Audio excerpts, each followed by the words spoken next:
es el abogado del diablo. Dite tú, quieres saber más de ti, y es por eso que hoy estás aquí. Gracias por estar aquí en Acción Podcast, Fernando. Gracias a ti. Las cosas de la vida, ¿no? Estamos aquí en Guayaquil, donde tuvimos que venirnos a encontrar. Yo de Quito, tú del Cantón Alausí, viniendo a tratando de hacer patria en esta campaña electoral a la presidencia, en un momento que no sé si tú, tal vez estando en la asamblea, pensabas que iba a llegar el tema de la muerte cruzada, que se iban a adelantar las elecciones, pero sin lugar a dudas un momento crítico, un momento importante para el país y un momento donde la gente pide a gritos muchas cosas. Bueno, ¿por qué Guayaquil? Primero, gracias. Me van a escuchar y ver cualquier hora, porque ahora la comunicación es eso, es eterna, cualquier hora del día y de la noche. ¿Por qué Guayaquil? Porque hay una vinculación de todas las vías entre la sierra y esta ciudad. Esta ciudad es una ciudad que recoge a la migración nacional, pero particularmente de mi provincia y de Alausí.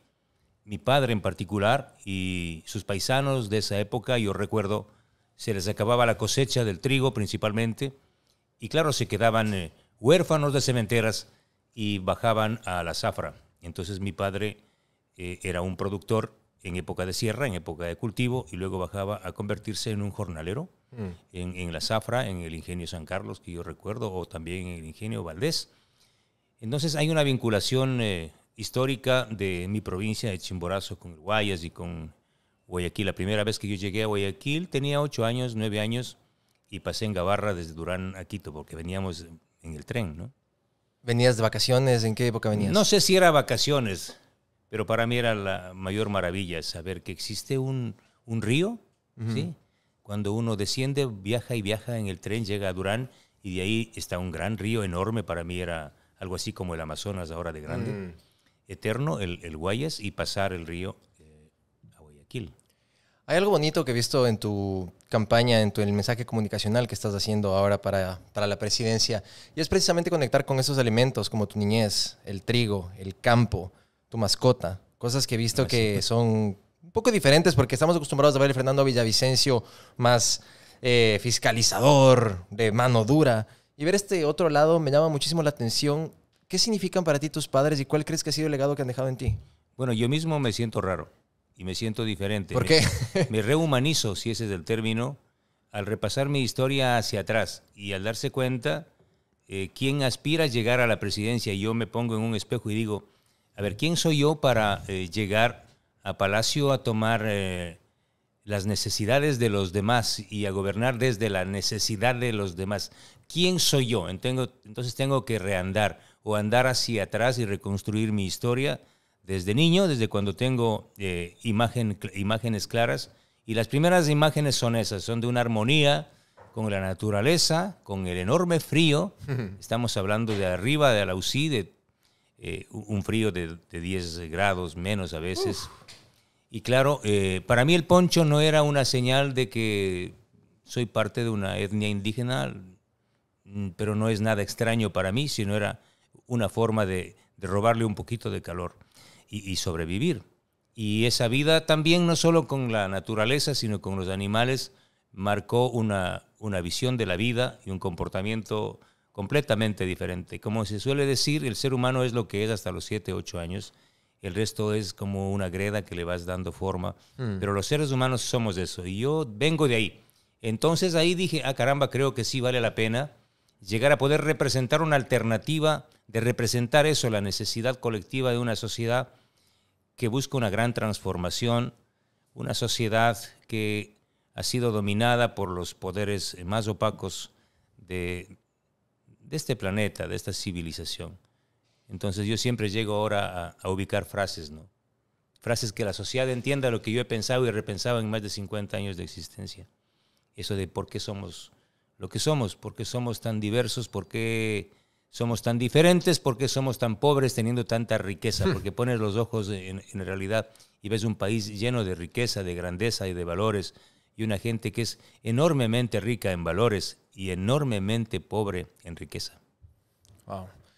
Definitivamente siempre el país ha sido esta mina llena de riqueza, de recursos naturales, de todo. Pero como dices, hay poderes que de cierta manera no han sabido democratizar esto para todos y han habido una serie de reparto y cosas turbias que de cierta manera tú te has encargado de traer a la luz y de hablar de casos de corrupción y de un montón de cosas. ¿Cuál crees tú que en este contexto actual del 2023 es ese cáncer primario? Porque hay un montón, pero el primero que hay que atacar para tener un mejor país. Bueno, creo que es la apropiación privada de lo público, lo cual no marca ninguna contradicción con el hecho de que los ciudadanos puedan construir sus bienes y sus fortunas con base al trabajo. Yo respaldo y defiendo enteramente que los ciudadanos puedan construir, tener. Pero no estoy de acuerdo con la apropiación ilícita de los bienes públicos. Y han utilizado al Estado para apropiarse de esos bienes de los demás. Te voy a poner un ejemplo, es lo que se llama la corrupción. ¿Qué es lo que pasa? Entonces tú tienes al Estado, que es el gran constructor y es el gran contratista, es el que representa a la sociedad en los grandes contratos. Entonces tienes contratos como la Refinería del Pacífico. Entonces en este país vino un gobierno que te habló del cambio de la matriz productiva, vamos a dejar de ser un país dependiente, no vamos a importar combustibles, vamos a exportar combustibles, vamos a cambiar de matriz energética, vamos a dejar los hidrocarburos por energías limpias, y vino todo lo de las centrales hidroeléctricas, Coca-Cola, Sinclair y otras, para utilizar los recursos hídricos, el agua y generar energía. Y con eso llegaron al poder, con una oferta enorme de una gran transformación, le pusieron un nombre, le llamaron revolución, hicieron una constitución que debía vivir 100 años, y al final las grandes obras se convirtieron en elefantes blancos, ni siquiera elefantes blancos, la sombra de un elefante blanco, que es la Refinería del Pacífico, que no existe. Entonces, cuando miras 1.523 millones de dólares que no están, que no hay una refinería, y esos 1.523 millones de dólares están en algún lado. Y cuando investigas y te das cuenta dónde está esa plata, le ves que esa plata está en otros bolsillos, en pocos bolsillos, y no está en hospitales, y no está en colegios, no está en educación, no está en carreteras, no está en felicidad de los niños, está en ausencia de riqueza de esos niños. Cada centavo que va ilícitamente al bolsillo de alguien es un litro de leche que falta en alguna casa, es un pan que falta o se quema en la puerta del horno.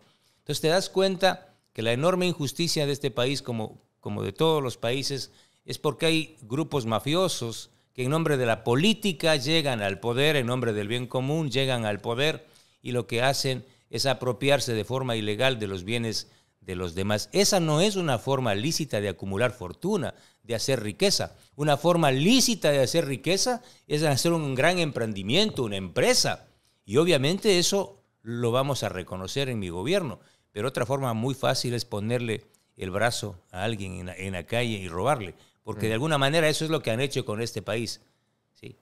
Peor que el tipo que te roba el celular en la calle es el ministro de Energía que te ofreció una refinería y no existe esa refinería. Ahí estamos viendo que directamente son comentarios y críticas en contra del régimen anterior de Rafael Correa. En contra del que sea. Y sí, ahí viene también parte de, que ya les has hablado en 100,000 lados y tampoco quiero ahondar mucho tiempo ahí, pero en el tema práctico, con los 15 meses que va a haber de gobierno y la típica que nadie va a tener una mayoría en la asamblea, ¿qué realmente crees que puedes hacer? Porque lo que más vas a tener es detractores y vas a tener un enemigo en un ático en Bélgica que no te va a dejar gobernar. Bueno, si tú repasas el día de la muerte cruzada, vas a encontrar una razón. Y para mí eso es clave. La primera seguridad que debemos reconstruir o construir como ecuatorianos es la seguridad política. Y ahí encuentras un sentido a la muerte cruzada. Tardía, porque Lazo lo que debió haber hecho es a los 2 o 3 meses de su gobierno ponerse así súper pilas y decir, esta asamblea de impresentables se va a la casa, porque él sabía que eran impresentables. Él sabía. Y estabas ahí también. Y yo sabía. Y yo decía, yo también seré impresentable. Pero bueno, al final soy, creo, de los poquísimos legisladores que de una asamblea que es una cloaca, yo a veces me pregunto cómo pude sobrevivir con algo de imagen pública en un antro de corrupción. Entonces, la muerte cruzada, para volver, pongo retro, digo, la muerte cruzada, ¿qué sentido tiene ahora que hablamos de seguridad política? Si no hay seguridad política, aquí no va a haber nada en este país. Tiene sentido porque la sociedad, si tú le preguntas hoy, los que nos están escuchando este momento y viendo, se van a preguntar, ¿cuánto sirvió y sirve la Asamblea Nacional? ¿Alguien extraña a la Asamblea Nacional ahora? Nadie se da cuenta ni siquiera que estaba ahí. ¿Te das cuenta? Sí. Es decir, la principal institución del Estado ecuatoriano, de la llamada democracia de este país, no le hace falta a los ciudadanos. Es más, la gente se siente feliz de que no exista esa asamblea. Y esto es muy importante. Por eso, ¿qué es lo primero que yo les pido a los ciudadanos? Digamos que no quieren votar por mí y tienen todo el derecho. Tan importante como elegir un buen presidente de la República es elegir un buen parlamento. Solo ahí tiene sentido la muerte cruzada. Por eso invocar a los ciudadanos de esta patria, ustedes van a volver a votar, porque mira que hay partidos impresentables, más impresentables que sus propios asambleístas, que le desafían al sentido común de la gente y le dicen, vamos a poner nuevamente en la lista de candidatos a los mismos impresentables. ¿Quiénes son? Son gente que no quería pagar las pensiones alimenticias de sus hijos. Entonces yo te pregunto a ti y a la ciudadanía que me escucha, un legislador que no paga $200, $300 para la alimentación de su hijo, tiene calidad ética y política para hacer leyes a favor de los niños y jóvenes de este país. No. No. Un legislador que tiene glosas confirmadas. ¿Qué es una glosa confirmada? Es un informe del máximo organismo de control de este país que te dice, señor, cuando usted fue funcionario público, aquí en esta unidad de negocios o en esta unidad administrativa, desapareció una máquina o no se justificó $20,000, $100,000. Pero hay legisladores y exlegisladores que tienen glosas por 10 millones, por 20 millones de dólares. La candidata a la presidencia de la República por la Revolución Ciudadana tiene una glosa de $800,000 y un informe con responsabilidad penal por peculado. Entonces digo yo, un ciudadano puede aspirar a la magistratura más alta, a dar el ejemplo de ciudadanía, a la presidencia de la República, con una marca de corrupción de este tamaño. Yo creo que no. Hay 16 legisladores que se fueron y que vuelven en las listas que tienen glosas. 17 legisladores que se fueron y vuelven en las listas con informes con responsabilidad penal de la Contraloría y acciones penales por delincuencia organizada y por peculado por parte de la fiscal general Diana Salazar. ¿Tú crees, ustedes que me ven y me escuchan, creen ustedes que ellos deben volver a la Asamblea Nacional a hacer leyes y a fiscalizar en contra de la corrupción? ¿El diablo puede cortarse a sí mismo las uñas? No, yo creo que no. Entonces yo invoco y creo y tengo pasión y esperanza de que este pueblo no va a volver a equivocarse, que va a votar por gente buena, por gente distinta a la Asamblea Nacional. Y ahí empieza el cambio del gobierno. Espero y aspiro contar con un buen parlamento que me permita aprobar leyes como la ley de extinción de dominio para quitarles los bienes mal habidos a los delincuentes de cuello blanco, bueno, también a los de Guayabera y ahora también a los de Poncho, porque hay algunas autoridades que vienen de los pueblos indígenas que también han cometido algunas fechorías o muchas fechorías. Entonces aquí no hay ninguna distinción. Y claro, si queremos nosotros encontrar un parlamento decente que apoye la aprobación de estas leyes para gobernar, para generar empleo, producción, productividad, gobernabilidad, para fiscalizar, para hacer un buen país, para hacer un buen gobierno, necesitamos un buen parlamento. Entonces yo les invoco, no se equivoquen, no se equivoquen. ¿Qué tienes que decir a esa crítica o a la gente que dice, el Twitter aguanta todo? Yo siempre digo eso antes de hacer este tipo de preguntas, pero, por ejemplo, cuando dicen que eres del continuismo de Guillermo Lasso, que eras del abogado de Guillermo Lasso, que eres infiltrado de la CIA, que eres 100,000 cosas, ¿qué tienes que decir a todo eso? Bueno, por el final empecemos. Sí soy infiltrado de la CIA, yo trabajo para la Central de Inteligencia Americana, así dicen, ¿no? En realidad se llama la Central Indígena de Alausí. No conozco la CIA. Además, quienes dicen eso, pues no entienden lo que significa la Central de Inteligencia Americana. debe ser muy difícil llegar allá. Lo que sí he hecho es un gran trabajo de investigación. Y claro, ellos dicen eso porque logré descubrir sus fechorías, ¿no? Ellos dicen, claro, ¿quién? Solo la CIA pudo acceder a esa información.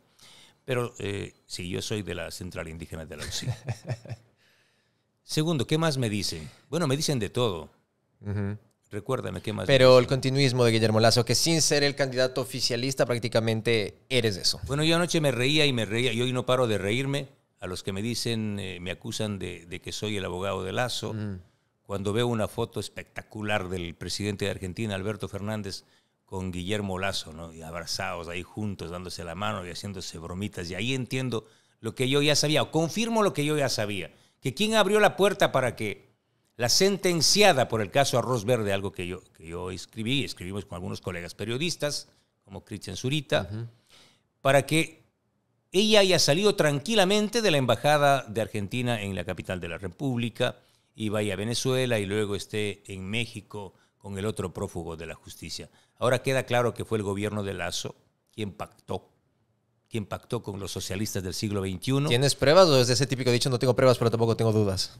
No, yo tengo absolutas certezas ahora, porque además toda la evidencia de la forma como ella abandona la embajada de Argentina en Quito demuestra de que ahí hubo una actitud deliberada para dejar que salga y se vaya nomás, porque ella salió de la embajada, ¿sí? Se dirigió a un aeropuerto porque no salió por vía terrestre y se entiende que salió, ¿sí?, del país. No solo salió de la embajada, salió del Ecuador sin ningún control.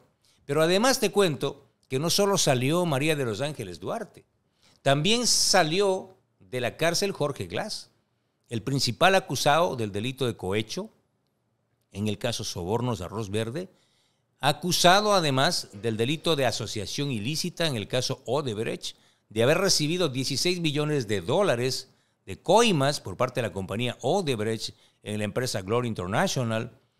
Es decir, y luego salió Alexis Mera, también campante de la cárcel de Ambato. Alguien más salió, Pablo Romero. Pablo Romero, el ex capo de la CENAIN, de la CIA ecuatoriana, es decir, de la CIA, sentenciado por el secuestro de Fernando Balda. ¿Te das cuenta el calibre de estos delincuentes finísimos que salieron de la cárcel en el gobierno de Lasso? Pero a mí lo que me consta personalmente es de que hubo un acuerdo entre Lasso y el prófugo Rafael Correa para aprobar el paquetazo impuestero al inicio del gobierno. Cuando entró en vigencia la ley tributaria, ¿por qué? Por la abstención del bloque parlamentario de la Revolución Ciudadana. Es decir, si alguien tiene un pacto con Lasso, es Rafael Correa y la Revolución Ciudadana. En el caso del juicio a Lasso, lo que yo hice es actuar en derecho, sin ser abogado, pero siguiendo los pasos del derecho, de la Constitución, de la ley, y además coincidiendo con los más importantes constitucionalistas de este país. Esas pobres y tristes interpelantes no tenían una sola prueba, ni siquiera una prueba COVID, como decía. Y claro, ellos decían, no, Villavicencio es el abogado de Lasso. Sí, y claro, yo digo siempre, ¿no? Los malos futbolistas siempre le acusan al árbitro, le dicen árbitro ladrón.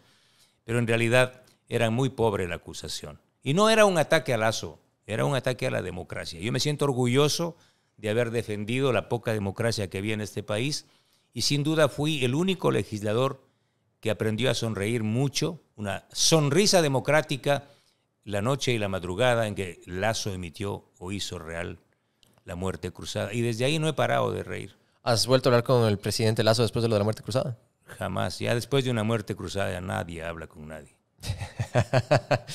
Fernando, también te quería preguntar, es evidente, esto lo estaba hablando con Andrea González, que es parte de la estrategia no solo tuya, sino también de Otto Sonnenholzner, Jan Topic, tener como fórmula y de binomio a alguien muy empapado y que tenga experiencia en el tema conservacionista, el tema del Yasuní, el tema de los recursos naturales. En el tema de Jan Topic no se le pudo dar lo de Pedro Freile, pero vemos que por ahí va la cosa. ¿Cuál ves tú que es la importancia de la consulta popular en el tema del Yasuní y por qué también hacerlo con Andrea González Nader? Bueno, la importancia de Andrea, la importancia de Fernando y la importancia de Fernando y Andrea, porque así fue y así es es que ella me eligió a mí, o nos elegimos juntos, y ahí empieza un gran viraje del carácter de gobierno, de la proyección de un gobierno y el sentido de un gobierno, llamemos de equidad de género. Nosotros decidimos esto antes de que el Consejo Nacional Electoral ponga las leyes y ponga estas reglas.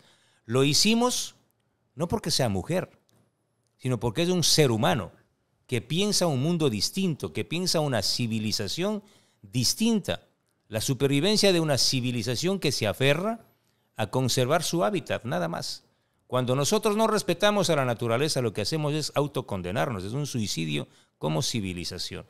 Entonces, más allá de las visiones ideológicas, si pienso de izquierda o de derecha, hoy nuestra pelea, nuestra lucha es civilizatoria.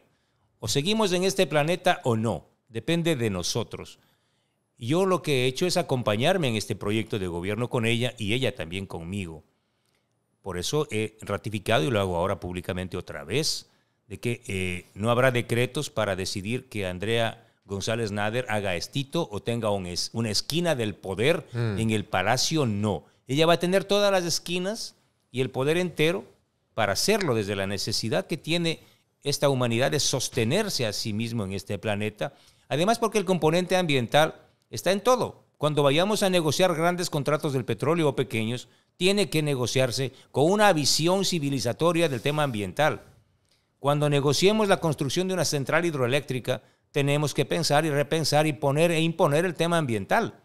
Cuando hablemos del tema de la cultura, de la política, ahí está la civilización, está la humanidad, está la naturaleza. Entonces no es un asunto accesorio. Entonces, Andrea González Nader no es mi vicepresidenta, es mi compañera de gobierno. Y así vamos a gobernar, solo que no se crea mucho nomás. A ver, Fernando, tomaste una palabra que me parece clave y que, bueno, yo no soy ni experto político, consultor ni nada de eso, pero si algo he podido ver a nivel redes sociales, que es lo que más o menos domino, es que la palabra que más se habla, aparte, bueno, es otra, te aman y te dicen Don Villa. ¿De dónde nació ahorita que se me vino a la mente eso? ¿De dónde salió Don Villa? Bueno, un día fue en un canal de televisión que el legislador Almeida, ex social cristiano y siempre es ex, me dijo Don Villa. Y claro, que él me diga Don Villa ese rato me disgustó. Entonces yo le dije Guacharnaco. ¿Por qué? Y eso no le molestaba a él. Bueno, un día vine a Guayaquil y me dijeron Don Villa en el aeropuerto. Oiga, Don Villa. Oiga, y la persona que me dijo era tan sencilla, pero tan sencilla que me encantó. Y la forma, pero era un gesto de amistad. O sea, fue en buena onda. En buena onda. Entonces dije, caramba, eso de Don Villa me suena bien. Entonces el problema es quién lo dice. Y resulta que hoy el 99%, bueno, un poquito menos, el 97% de gente que me quiere, que me aprecia o que me respeta, me dice Don Villa. Y además de eso funciona, y funciona en la poesía popular. Don Villa es una maravilla. A Don Villa nadie le llega a la rodilla. Verso sin esfuerzo. Claro, y uno le hace ahí unos coplas. Entonces la gente se inventa. Y ahora se ponen un filtro, el sombrero, y unos que piensan desde la izquierda se identifican con Pancho Villa y otros con cualquier Villa. Pero bueno, entonces yo me siento muy, muy halagado. Y donde me voy dice, oiga, Don Villa, como acá en el Cristo del Consuelo, oiga, Don Villa, nosotros le pedimos que elimine la tabla de consumo de drogas. Y yo le digo, pues eliminado, lo que ustedes digan. Ustedes son el pueblo, ustedes son el soberano. Oiga, Don Villa, las chicas, las mujeres que perdieron el bono de desarrollo humano, las madres solteras, ¿qué va a hacer usted? Pues vamos a restituirles el bono de desarrollo humano a las madres solteras, a las madres jóvenes. Y no porque me digan Don Villa, sino porque se lo merecen. Oiga, Don Villa, ¿qué va a hacer con esas cartillas eléctricas insufribles si uno prefiere vivir en la oscuridad? Le digo, claro, vamos a acabar con las mafias intermediarias que se roban una parte de la factura. Porque no sé si tú sabías que el 62% de la factura, si tú pagas $100, 62 es por una platita que se va a los bolsillos de los intermediarios. No. Del que viene a leerte el medidor. ¿Has visto un señor que está ahí con unos lentes, ¿no? Y no sabes cuánto lee, cuánto anota? Claro, eso no debe ser de gratis. Ese señor no trabaja para CENEL, no trabaja para la empresa. Ese señor trabaja para una empresa privada, intermediario. Y si averiguas de quién es esa empresa privada, vas a encontrar en la mayoría políticos escondidos a través de sus hijos, de sus amantes. Bueno, Amantes no sé, no puedo confirmar eso. Pero de vinculado a su familia, sí. Viene otra empresa, ¿sí? Y tú vas a ver el carrito que se para afuera. No es de CENEL, no es de la empresa eléctrica, es un carro de una empresa privada intermediaria. Averigua a quién le pertenece esa empresa. ¿Qué hace esa empresa? Viene, como no pagaste a tiempo, te perdiste un minuto en pagar la factura y te corta el medidor. Esa acción de tras que duele y apaga la refrigeradora y todo, te cuesta $1, $2 o $3. Y eso te cargan a la factura. Claro. Y luego viene la misma empresa, feliz el señor, ¿no? Y agarra y otra vez conecta. Sí, y ahí ya no suena tris. Conecta y otra vez Te $2, cobran. $3. Y mira, el alumbrado público, ¿no? Tú sales a la calle y ves un foco que está ahí en el poste y dices, ah, caramba, ¿y ese poste quién? Eso pagas tú, ¿sabías? Claro, o sea, pero es público. Eso pagas tú. Uno piensa que hay un fantasma, buena gente que te paga eso. No, señor, eso lo pagas tú. Cuando tú miras la cartilla, no sabes, pero si tú analizas un poquito más antes de ir a bailar reggaetón, si analizas un poquito más y te preocupas de cuánto cuesta y cuánto te están robando, te das cuenta que el 62%, no lo digo yo, lo hizo un informe de Contraloría, el 62% del costo de tu factura es por robo y por corrupción. Entonces la gente me dice, oiga, don Villa, trabajamos para pagar la luz. Y digo, esto no puede ser. Entonces, ¿qué voy a hacer? Yo les voy a cortar a ellos, ¿sí? Yo les voy a desconectar a los intermediarios del sector eléctrico, que se vayan a su casa. Eso va a ser don Villa. ¿Qué tal? Estaba hablando con la vicepresidente del Consejo de Participación Ciudadana y me estaba comentando... ¿Ella quién es? Nicole Bonifaz, del nuevo consejo. Ni la Es conozco. joven. Me contaba que hay 103 postulantes para la Contraloría General del Estado y que para octubre de este año ya deberíamos tener un nuevo contralor. ¿Te preocupa también la figura del nuevo contralor que está por venir? Claro, si viene de ese Consejo de Participación Ciudadana que ganó con el 17%. Imagínate tú que la persona más votada de ese Consejo de Participación Ciudadana obtuvo el 17% de los votos. ¿De qué carajo de representación y de legitimidad estamos hablando? El mayor votado tiene el 17%. O sea, como Jorge Yunda en Quito ganó con el 19, creo. Que Jorge Yunda es un rey. Él ganó con el 21. O sea, ese Consejo de Participación no representa a nadie. Cuando yo pueda, la mínima oportunidad, y con base a la Constitución y a la voluntad soberana, voy a mandar a ese Consejo de Participación a su casa. ¿Y a quién? Al estercolero de la historia. Ese Consejo de Participación salió de esa visión de un gobierno autoritario, de un gobierno de dementes y delincuentes, como es el gobierno de Hugo Chávez. Fue el chavismo en América Latina el que le impuso a todos sus similares estas copias al carbón de estas constituciones que destruyeron y desmantelaron el Estado tradicional de derecho. Hoy tienes un pulpo inservible, el poder electoral. O sea, la señora Tamaín, la presidenta del Consejo Nacional. ¿Qué poder? Deben ser una institución de tercera que organicen elecciones, pero son el poder eterno y esta señora ni siquiera, bueno, sí se cambia de traje cada semana, se compra un traje nuevo. Está prorrogada, pero ahorita me imagino. Está ¿no? recontra prorrogada porque hubo la muerte cruzada. 2 veces se me salvó de un juicio político. Sobreviviente. Me debe a mí la vida esa señora. Bueno, la vida política. Va a Valga la acusarme- aclaración. Va a acusarme de otra cosa. Sí. Entonces, mira, esa institución, ese poder electoral tiene que irse a la casa de la señora Berta, como decíamos. Igual el otro poder, el Consejo de Participación Ciudadana también. Incluso yo creo que la Corte Constitucional debería ser una sala de la Corte Nacional de Justicia, como es en cualquier Estado democrático, y volver a un Estado, a una democracia normal. Poder ejecutivo, poder legislativo y poder judicial. Y el resto ahí tenemos unas instituciones de segundo o tercer nivel. Y para mí ese es el gran objetivo, ¿no? Someter y liquidar a una estructura corrupta que fue inaugurada por estas arquitecturas mafiosas en el gobierno de Venezuela. Y el Grupo de Puebla actualmente. El Grupo de Puebla y todos esos aparatos que han construido. Fernando, te escucho como que bastante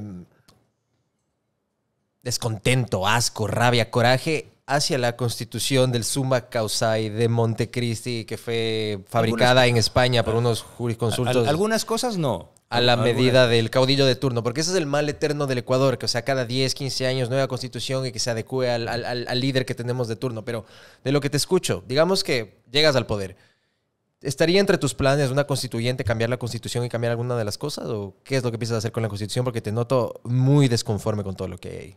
Bueno, yo rescato algunos aspectos de la Constitución del 2008. En particular, los derechos de las minorías, los derechos de los pueblos indígenas, incluso, y no incluso, los derechos de la naturaleza. Lo que no comparto es la hipocresía, porque ellos que son los que pusieron en la Constitución de Montecristi los derechos de la naturaleza y que yo aplaudo, son los mismos que llevaron los taladros al Parque Nacional Yasuní, los que entregaron los mayores proyectos mineros destruyendo el medio ambiente, desplazando pueblos, con el caso del proyecto Mirador en la provincia de Zamora Chinchipe, ¿sí? O ya nuestra retina perdió la sensibilidad y la memoria de cómo eran desplazados los pueblos indígenas en Zamora Chinchipe. O lo que pasó en el Cajas, al haber concesionado en la mayor zona de recarga hídrica de este país, que son los páramos del Cajas, haber concesionado el proyecto Río Blanco a una empresa china, ventajosamente por la valentía del pueblo azuayo y cuencano, se logró parar ese proyecto. Y te puedo seguir contando. Es decir, en nombre del socialismo del siglo XXI, hicieron los mayores negociados y atracos de la historia de este país y, contrariamente a ser un modelo civilizatorio, son los mayores extractivistas de la historia. O sea, si tú le ves a Rafael Correa, ves una licuadora y le ves a Stalin mezclado con un hombre, con un economista de derecha. Stalin, el estado de propaganda Pero que tuvo fue una locura. Pero por supuesto, tú le ves un gobierno autoritario, estalinista, brutal, que persigue a la disidencia, que persigue al periodismo, que allana casas de los que piensan distintos, que aniquila a disidentes. O el general Gabela es parte del imaginario, de la creación, del imaginario popular que está en contra y del odio correísta. No. Al general Gabela lo mataron. ¿Cuál es tu opinión con el tema del último informe que recién se reveló? Bueno, lo que nosotros hicimos, gracias al trabajo de mi colega Cristian Zurita, como dijo el perito Mesa, la información que facilitó Cristian Zurita permitió rearmar este informe que puso luz sobre un caso terrible. Al menos hoy Patricia Gabela puede llorar lágrimas tranquilamente, seguir llorando la ausencia de su Jorge Gabela. Todos tendrán un Jorge que llorar. Pero ella tiene un comandante de la Fuerza Aérea. No mataron a alguien así nomás. O sea, yo no tengo nada, no quiero clasificar a los seres humanos, pero era el comandante de la Fuerza Aérea, que se oponía a lo que nosotros como periodistas hemos hecho. Nos oponemos a un caso de corrupción de la repotenciación de una refinería como de Esmeraldas. Pero a él lo mataron por algo parecido. Él se oponía a la compra de los helicópteros Druv. 4 de los 7 se cayeron. O sea, ¿qué más prueba quieren de que ahí hubo un delito, un robo de fondos públicos? Y él tuvo que pagar con su vida la osadía de luchar y transparentar un caso de corrupción. Reitero, esos casos no van a quedar en impunidad. Ese caso, por ejemplo, y 10 más de personas que ya no están entre nosotros. Froilán Jiménez, un policía que daba custodia al presidente de la República, lo mataron. ¿Por qué? Por una farsa del 30S. Y hasta el día de hoy no han desclasificado todos los documentos para probar que fueron los militares los que le mataron a Froilán Jiménez. ¿Por qué? Porque hubo una orden de Rafael Correa a las Fuerzas Armadas para tomar por asalto el hospital de la Policía Nacional. ¿Quién sería el responsable de ese hecho? El comandante en jefe de las Fuerzas Armadas, que dio la orden a los militares para que tomen por asalto. Y así podemos seguir contando. La osadía, la herejía de Fausto Valdivieso de investigar casos de corrupción hoy no está entre nosotros. ¿Y quién le llora a Fausto Valdivieso? ¿Hay alguna institución de este país que llore por la ausencia de un ser humano? Cuando muere un ser humano, muere una humanidad. Los que no entendemos así el valor de la vida, no entendemos nada. Un ser humano es valioso. Un ser humano es valioso. Puedes dormir tranquilo sabiendo que tienes ese calibre de enemigos y que ya tienes una pica desde hace bastante años. Puedo dormir tranquilo porque no me callo. ¿Le tienes miedo a la muerte? No. ¿Por qué? Porque yo ya vencí a mis adversarios. ¿Cómo así los venciste? No están presos, están prófugos. ¿Crees que en este juego de la vida donde muchas veces las cosas dan vueltas, digamos que llegas a la presidencia, ¿Tendrías esa especie de rencor, pica, venganza de lo primero que vas a ir a hacer es ir a buscar a Rafael Correa para vengarte cuando estuvo en el poder estuvo atrás tuyo? ¿O lo dejarías ir y te enfocarías en el bien común, en la gente y en todo lo que hay que hacer? Yo, en este momento, siento compasión. Me da una honda pena que existan y hayan existido seres humanos así. Que teniendo la oportunidad única y maravillosa de la vida de llegar al poder y servir y hacer de la necesidad colectiva una proeza, una pasión, hayan asumido todos los poderes para perseguir y para acumular fortuna mala vida, porque lo que hizo ese gobierno es vulnerar derechos, perseguir, criminalizar la protesta y robarse los bienes públicos. Todo gobierno corrupto es un gobierno autoritario. La violencia de un gobierno, de un Estado, o mejor dicho, la utilización del poder del Estado por parte de grupos que han acumulado fortuna y han robado bienes públicos, siempre acaba en regímenes autoritarios y violentos. No es que un presidente reprime a la gente, a sus opositores, porque es malo. Lo hace porque es corrupto.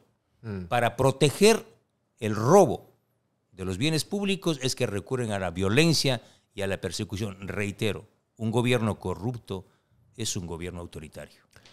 Volviendo a lo que me fui por una tangente cuando saqué lo de Don Villa, yo subo a veces bastantes clips y videos cortos de mi podcast.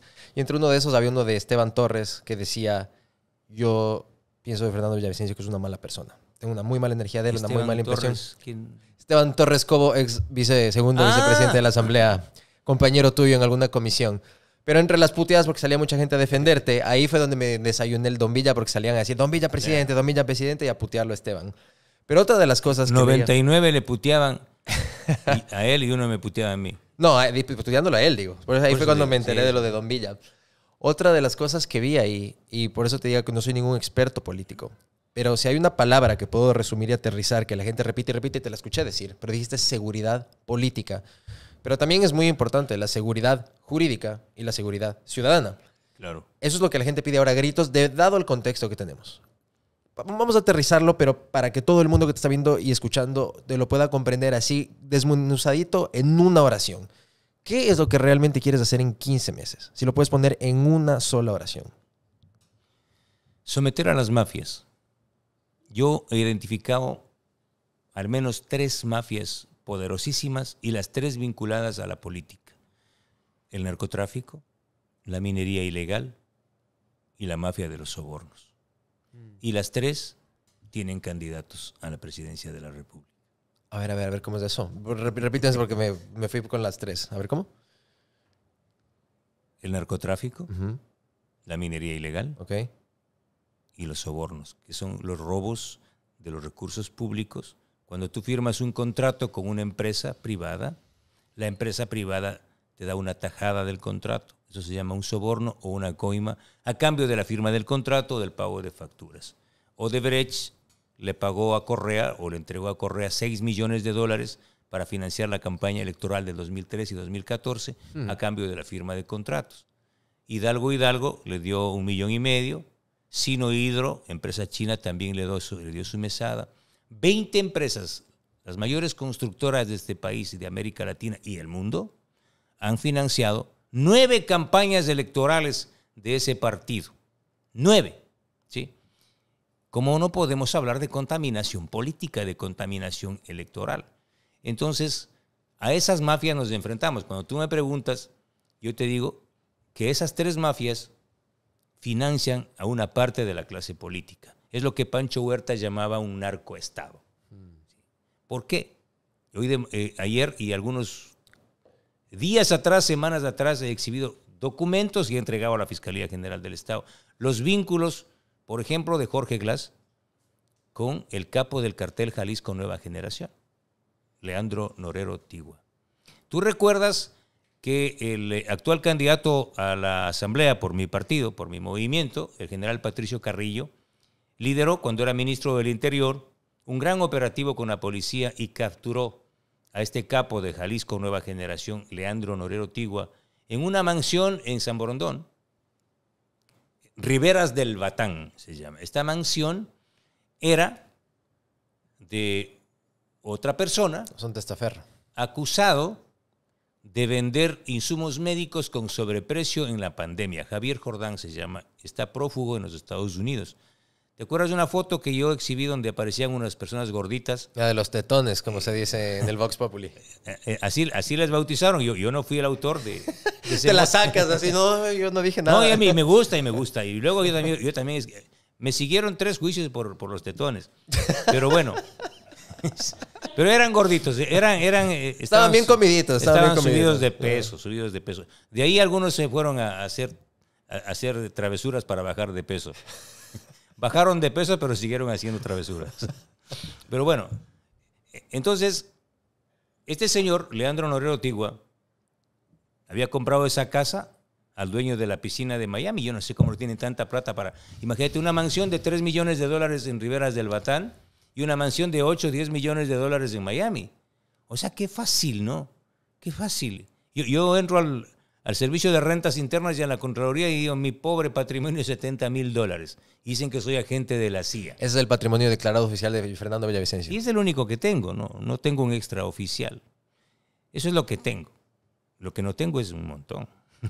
Pregunta, ¿de dónde, en aras de esto que estamos ahorita hablando de la transparencia, de dónde viene la financiación y cómo financias tu campaña? Ahí sí que llegaste a territorio minado. Cuando me preguntan eso, yo les digo, miren mi campaña. Yo acabo de llegar a Guayaquil y veo una pared de un señor que está pintando ahí un mural. Y digo, caramba, ¿y qué? ¿Y cuánto le pagaron a usted? No, pues yo estoy aquí con mi brocha. Mi brocha y su tarro de pintura. Voluntariado, dices tú. Pero claro, y claro que también hay aportes. Pero hay aportes de gente buena. Te voy a contar esto, ¿no? Yo subo al avión y un señor se sienta a mi lado y me dice, usted es Fernando Villavicencio. Disculpe que estaba enojado hace un rato, pero no era con usted. Estaba respondiendo unas cosas por teléfono. Mire, dice, yo saludo su valentía y quisiera apoyar a su campaña.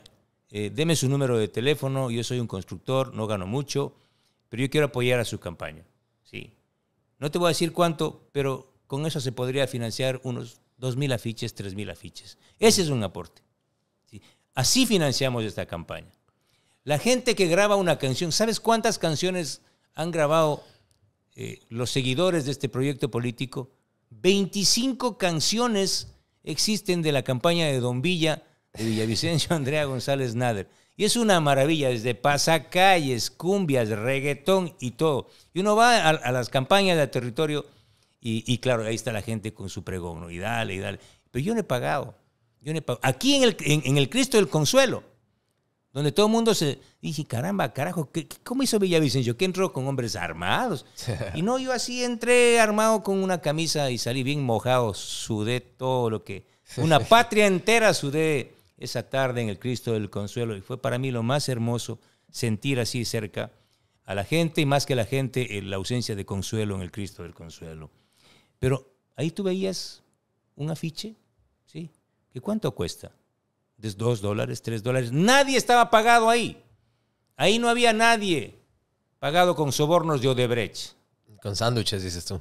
Sobornos de Odebrecht. Lo peor es que los que llegaron al poder con los sobornos de Odebrecht tengan la alevosía de hablar. ¿Quién financia a Villavicencio? Ya sé para quién es ese jab de derecha que estás mandando ahí. El zurdo. Fernando, hablaste un poco del tema de las canciones, los jingles que te han hecho 20, 25 canciones. Y hay un tema inevitable que me gustaría hablar contigo porque me gusta a mis invitados sacarlos un poco de la etiqueta que la gente los pone, en este caso el político, el candidato presidencial. Chévere, todo bien y creo que hemos podido elaborar un poco de tu plan. Pero aparte de eso, eres humano, eres esposo, eres padre, eres poeta, eres artista, eres medio bohemio de cierta manera. Te gusta la guitarra, te gusta la poesía. ¿Qué significa para ti la música? Precisamente hablando de eso. La música es un puente con mis hijas, con mi ex esposa, que es artista. Yo vengo de esa vertiente también. Ahí nos encontramos con un sector cargado de música y de poesía. Mis hijas son eso, son artistas y me han invitado a cantar. Y un día me di cuenta que no tenía tan mala voz. Ah, carajo. Claro. Y me han hecho cantar y hemos hecho algunos covers. Y claro, por uno de esos ya me empezaron a molestar, el propio autor. Y dije, oye, pero yo estoy cantando mejor que tú. Bueno, mis hijas cantan muy bonito, tocan con la guitarra, son profesionales, una es periodista además. Así es que yo tengo ese gran puente o ese cable de tierra que la poesía me tranquiliza un poco. Que de cierta manera es el arte de contar historias, porque a través de la poesía, a través de la música, a través del periodismo. El periodismo es eso, la capacidad de contar historias. Y claro, a veces la poesía, el periodismo mata la poesía. El periodismo mata la poesía. Claro, porque se chocan. Una metáfora, ¿sí? Yo nací un día en que Dios estuvo enfermo. O sea, el periodismo no te va a decir eso. Oye, Fernando, en este mundo tan, no sé, raro en el que estamos en estos momentos, ¿cuál quisieras o crees que es eso que quieres tú dejarle a tus hijas de legado? ¿Qué es lo que tú visualizas? ¿Qué les quieres dejar? ¿Qué cosa tangible? La imagen de que un buen padre puede ser un buen presidente. Eso me dijo mi hija. Tú en esencia has sido un buen padre. Como todos, con errores, a veces mal genio, pero siempre nos has dado un poco de luz y de certezas, y has puesto armonía, has cuidado la casa, nos has garantizado serenidad, tranquilidad, una visión hacia el futuro. Y si puede ser como presidente, como ha sido como padre, pues yo creo que tendremos unos hijos felices y una patria feliz. Cuando tienes un problema, un dolor de cabeza, un dolor del corazón o algo, ¿cuál es la primera persona a la que tú llamas? Amanda. Cuando tengo un problema así bien que no me pueda resolver el paracetamol, llamo a Amanda. Y ella me manda una canción o me canta. Hay algunas que me ha cantado. ¿Cuándo fue la última vez que lloraste? Ayer. ¿Por qué? Antier en el Cristo del Consuelo. Claro que no sé si notó la señora cuando me dijo no nos vaya a defraudar. Eso es tenaz. ¿Cuándo fue la última vez que cambiaste de parecer sobre un tema importante? Cuando regresé de Estados Unidos con orden de captura. Porque yo podía quedarme en Estados Unidos. Tenía garantizado un asilo político, un buen sueldo y la posibilidad de llevar a mi familia y cambiar de vida para, como entienden algunos, el cambio de vida. Pero mis dos compañeros de tragedia, Clever Jiménez y Carlos Figueroa, estaban escondidos en Sarayaku, en el pueblo indígena de Sarayaku. Y yo dije, no, así no.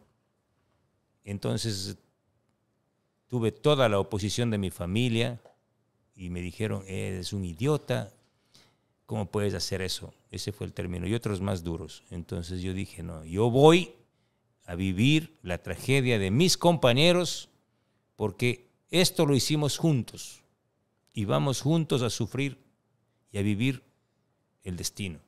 Eso hice, regresé con orden de captura a Ecuador, vía Colombia, pasé la frontera con Vallenato y Correa dio la orden de perseguirnos como a perro, dio la orden a la Corte de Justicia de que no acate las medidas cautelares de la Comisión Interamericana de Derechos Humanos. Las Fuerzas Armadas y la policía intentaron ingresar varias veces, 3 meses a Sarayaku, y para mí esa fue una acción de rebeldía ciudadana. Yo ese día me sentí libre porque le desafié al más poderoso ser humano que había llegado a este país, el que se creía invencible. ¿Sí? Él se creía invencible. Yo regresé a mi país con orden de captura. Ese fue un desafío. Mientras todos los delincuentes de cuello blanco que tienen orden de captura se largan de esta patria, yo regresé. Soy el único loco que no ha perdido la razón. Ahí está la poesía, ¿ves cómo la terminas salió. en esa? ¡Qué bestia! ¿Cómo crees que hubiera sido tu vida? ¿Cómo crees que hubiera sido diferente si hubieras nacido mujer? Sería más feliz. ¿Por qué? Porque podría tener hijos. Buena respuesta, nunca había escuchado eso. Claro. ¿Cuál Podría crees? tener un Fernando. ¿Cuál crees que hubiera sido, o ha sido, mejor dicho, replanteando la pregunta de esta manera, ¿cuál ha sido el peor consejo que te han dado en tu vida de manera profesional o en la vida en ¿Consejo? general? El peor consejo que te han dado. El peor consejo que me han dado. Que no regrese al Ecuador. Todo el mundo me recomendaba eso. Quédate en Estados Unidos vive tu vida. Y yo no hice caso. Volví. Si yo no hubiese regresado al Ecuador, yo no estuviese aquí. Claro, esa actitud, esa decisión mía en Estados Unidos cambió mi vida, porque desafió el poder. ¿Cuál crees que ha sido la mejor inversión de tiempo o dinero o lo que sea que has hecho en tu vida? Escribir. En la clandestinidad escribí no menos de 12 reportajes, los más polémicos, los más reveladores sobre los casos de corrupción. Escribí casi sin luz, con las cortinas cerradas, en casas de seguridad, y una parte en Perú.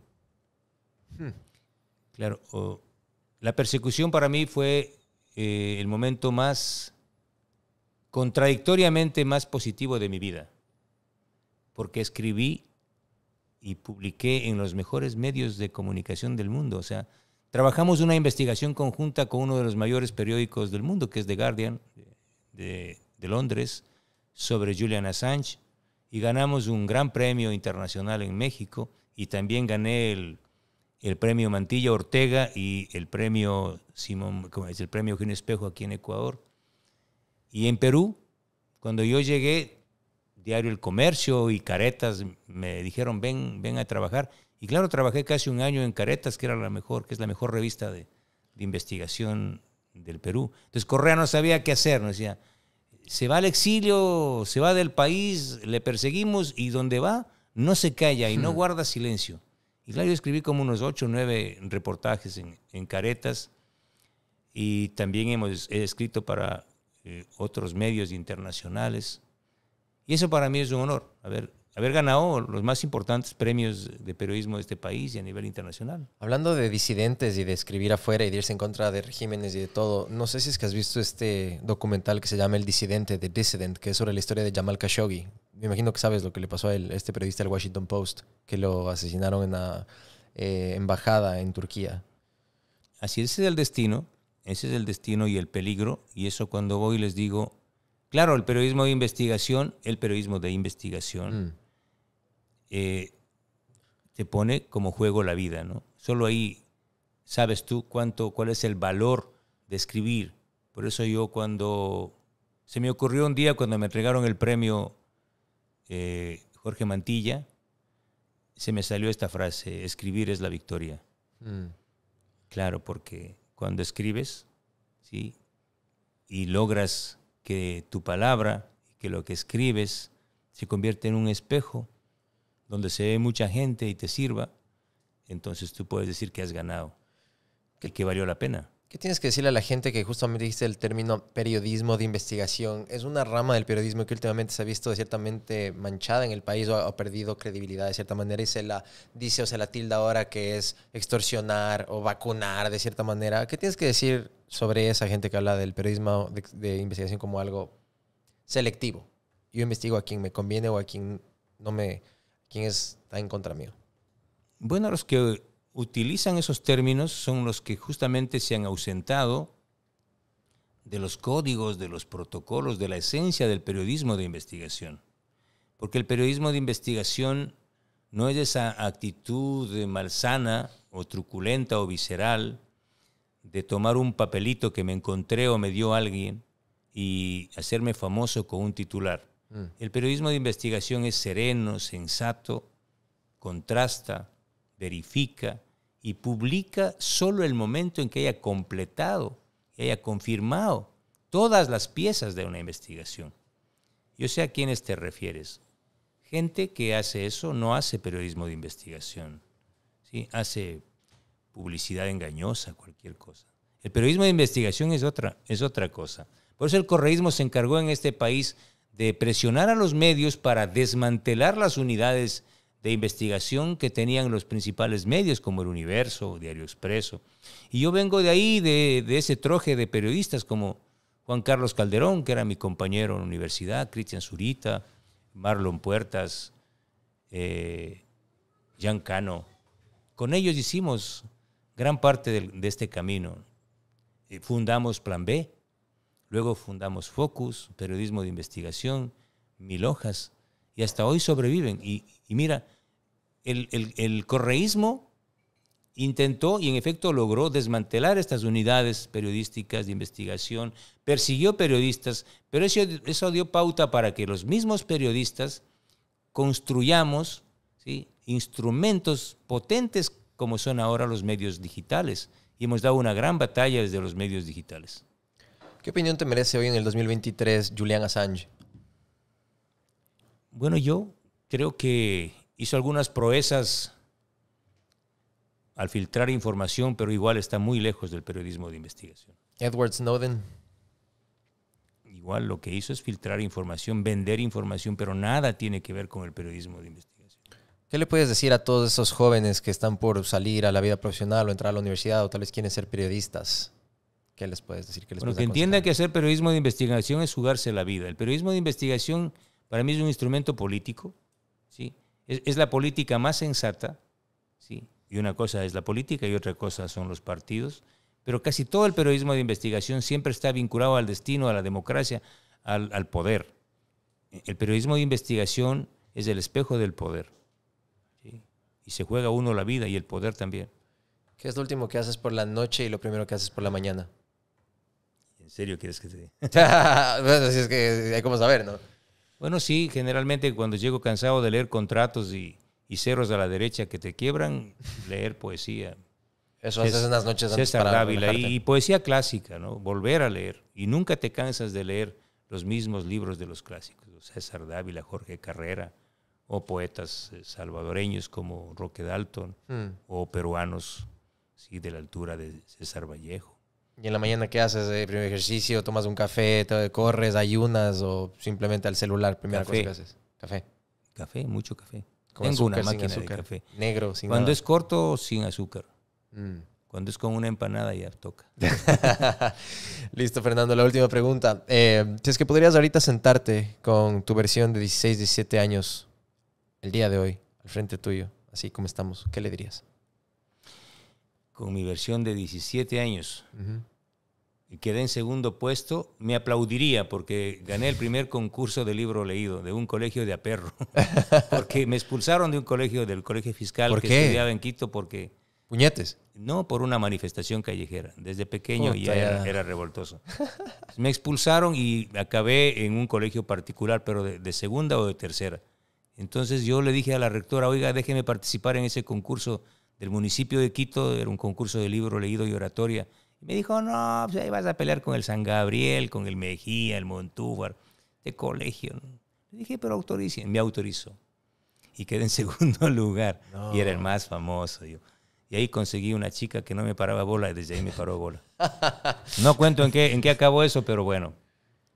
Ahí empezó mi primera experiencia con la palabra, con el público, ganando ese concurso de libro leído.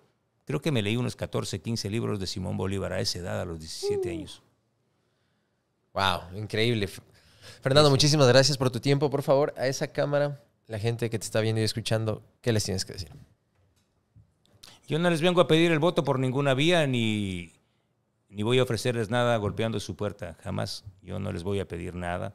Simplemente busquen y rebusquen quién es Fernando Villavicencio o Don Villa, y si encuentran algo que les convenza y que crean que puede ayudarles, anímense a votar por mí, y si van a votar en contra también avísenme. Muchísimas gracias, Fernando, por tu tiempo. No, pues a ti. Gracias, amigos. Muchas Nos vemos la gracias. próxima. Chao, chao. Gracias por ver este podcast. Si es que te gustó, dale like y suscríbete al canal, así sabes cuando suban nuevos episodios. Aquí te dejo otro podcast que seguramente te va a gustar, y si quieres irte de largo, un playlist con todos los episodios de Acción Podcast. Que estés bien. Nos vemos la próxima. Chao, chao.